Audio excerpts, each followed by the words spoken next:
పట్టపగలు ప్రత్యర్థులు రెచ్చిపోయారు. ఓ నేత ప్రజాభిమానాన్ని ఓర్వలేని ప్రత్యర్థులు అమానుషంగా ప్రవర్తించారు. మాటు వేసి మర్డర్ చేశారు.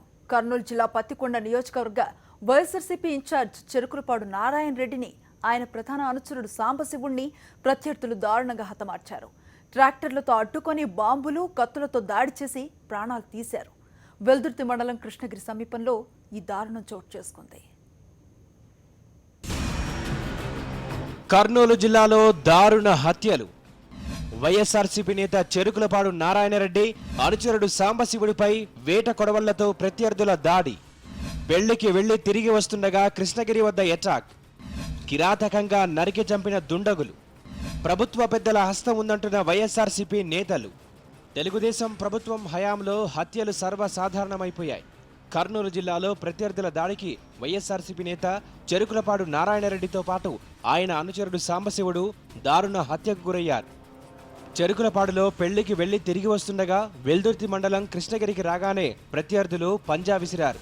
ట్రాక్టర్లతో నారాయణరెడ్డి వాహనాన్ని అడ్డుకొని బాంబులతో దాడి చేసి వేట కొడవళ్లతో నరికి అతి కిరాతకంగా చంపేశారు.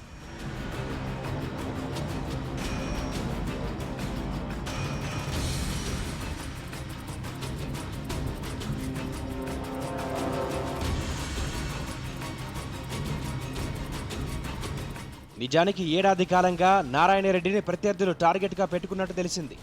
వీరికి అధికార పార్టీ అండగా నిలిచిందని సమాచారం. చెరుకులపాడులో ప్రత్యర్థి వర్గాన్ని టీడీపీ చేరదీసింది. కొన్ని రోజులుగా టీడీపీకి చెందిన ఒక కీలక నేత నారాయణరెడ్డి ప్రత్యర్థి వర్గానికి నిధులు ఇస్తున్నట్లుగా సమాచారం. ఈ క్రమంలోనే నారాయణరెడ్డిని టార్గెట్గా పెట్టుకున్న ప్రత్యర్థులు దాడి చేసి చంపినట్టుగా తెలుస్తోంది.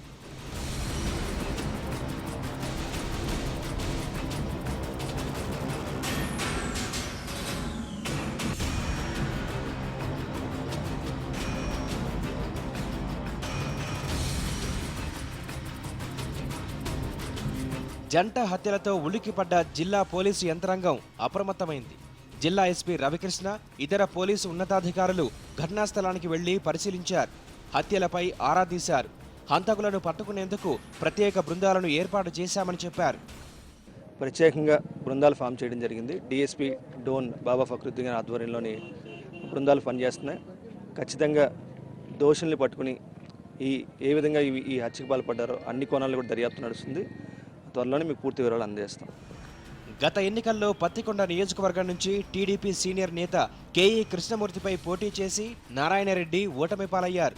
అయితే ఓటమితో నిరుత్సాహపడని నారాయణరెడ్డి పత్తికొండ నియోజకవర్గంలో వైఎస్ఆర్సీపీ పటిష్టం కోసం పనిచేస్తూ వచ్చారు. ప్రజలకు ఎలాంటి సమస్య వచ్చినా వారి దగ్గరికి వెళ్లి సమస్య పరిష్కారానికి తన వంతు సహకారం అందిస్తూ తలలో నాలుకలా మారారు. నారాయణరెడ్డికి వస్తున్న ప్రజాభిమానం కొందరు టీడీపీ పెద్దలకు మింగుడు పడలేదు. ఈ క్రమంలోనే ప్రత్యర్థులతో కలిసి నారాయణరెడ్డి హత్యకు పాల్పడినట్టు తెలిసింది. ఖచ్చితంగా తెలుగుదేశం పార్టీ వాళ్ళు చేయించిన హత్య. ఎందుకంటే కర్నూలు జిల్లాలో మొదటి నుంచి కూడా వైఎస్ఆర్లో ఉంది. ఈ మధ్యకాలంలో కూడా పత్తికొండలో కూడా గడప గడప వైఎస్ఆర్ అనే ప్రోగ్రాంలో నారాయణరెడ్డి గారు చాలా చురుగ్గా పాల్గొని తాలూకాల్లో పూర్తి చేయడం జరిగింది. ప్రజల్లో కూడా తెలుగుదేశం పార్టీ వల్ల ఎలాంటి లబ్ధి జరగడం లేదు అని జగన్మోహన్ రెడ్డి ఇంకా నాయకత్వంలో నడవాలని చెప్పేసి నారాయణరెడ్డి అంటే స్వచ్ఛందంగా పత్తికొండ ప్రజలు చాలామంది కూడా ముందుకొచ్చి అతన్ని అన్ని ఊర్లో అన్ని గ్రామాల్లో కూడా తిప్పడం జరిగింది. అది ఓర్చుకోలేని తనంతో తెలుగుదేశం వాళ్ళు ఈ హత్యకు కారణం. వైఎస్ఆర్సీపీ పత్తికొండ సమన్వయకర్త చెరుకులపాడు నారాయణరెడ్డి హత్యను వైఎస్ఆర్సీపీ ఖండించింది. సీఎం చంద్రబాబు నాయుడు, మంత్రి కేఈ కృష్ణమూర్తి పథకం ప్రకారం చేయించిన హత్యేనని స్పష్టం చేసింది. ప్రజల మనసును గెలవడం చేతగాక 3 ఏళ్లుగా జరుపుతున్న అరాచక పాలనకు పరాకాష్ఠగా టీడీపీ ప్రభుత్వం చివరికి హత్య రాజకీయాలకు దిగజారిందని అభిప్రాయపడింది. కర్నూలు జిల్లా అటువంటి పొలిటికల్గా సెన్సిటివ్ డిస్ట్రిక్ట్, మరి ఇక్కడ లా అండ్ ఆర్డర్ అనేది కంప్లీట్గా డిటరేట్ అయిపోయింది. హత్య జరిగిన తర్వాత ఎవరైతే హత్యలో పాల్గొన్న వాళ్ళు ఉన్నారో పక్క ఊర్లకు పోయి ఈరోజు టపాసులు పేల్చినారని కూడా ఈరోజు మనకు వార్తలు వస్తూ ఉన్నాయన్నమాట. అంటే అంత ఓపెన్గా విచ్చలవిడిగా ఈరోజు హత్య చేసిన వాళ్ళు ఉన్నారంటే పోలీస్ భరోసా, పోలీస్ సపోర్ట్ లేనిది ఏ విధంగా చేయగలుగుతారు, ప్రభుత్వ సపోర్ట్ లేనిది ఏ విధంగా చేస్తారంటే ఒక పక్కనేమో ఎస్పీ గారు మేము దోషులు ఎక్కడ ఉన్నారో పట్టుకుంటారు అని. పట్టుకునేది ఎందుకంటే పక్కన టపాసులు పాలుస్తున్నారు కదా పక్క ఊర్లోనే పోయి. ఖచ్చితంగా ఈయన పైన మట్టు పెడితే కానీ చాలాసార్లు కూడా ఈయన నారాయణ గారు కూడా హైకోర్టులు కానీ ఇక్కడ డిస్ట్రిక్ట్ కోర్టులు కానీ ఒక అఫిడవిట్ ఫైల్ చేసినారంట. నాకు చాలా ప్రాణాపాయం ఉంది, నాకు రక్షణ కల్పించండి, భద్రత కల్పించండి, ఎవరు మొర ఈయన నాదుడే లేకుండా పోయింది. ఆ విధంగా చంద్రబాబు నాయుడు బాగా కుట్ర పన్నుతున్నాడండి. నారాయణరెడ్డి హత్యకు నిరసనగా సోమవారం కర్నూలు జిల్లా బంద్కు వైఎస్ఆర్సీపీ పిలుపునిచ్చింది. నారాయణరెడ్డి హత్యపై పార్టీ అధినేత వైఎస్ జగన్ తీవ్ర దిగ్భ్రాంతి వ్యక్తం చేశారు. గుంటూరులో ఉండగా విషయం తెలుసుకున్న వైఎస్ జగన్ తన వైఎస్ఆర్ జిల్లా పర్యటనను రద్దు చేసుకుని సోమవారం చెరుకులపాడులో జరగబోయే నారాయణరెడ్డి అంత్యక్రియలకు హాజరు కానున్నారు.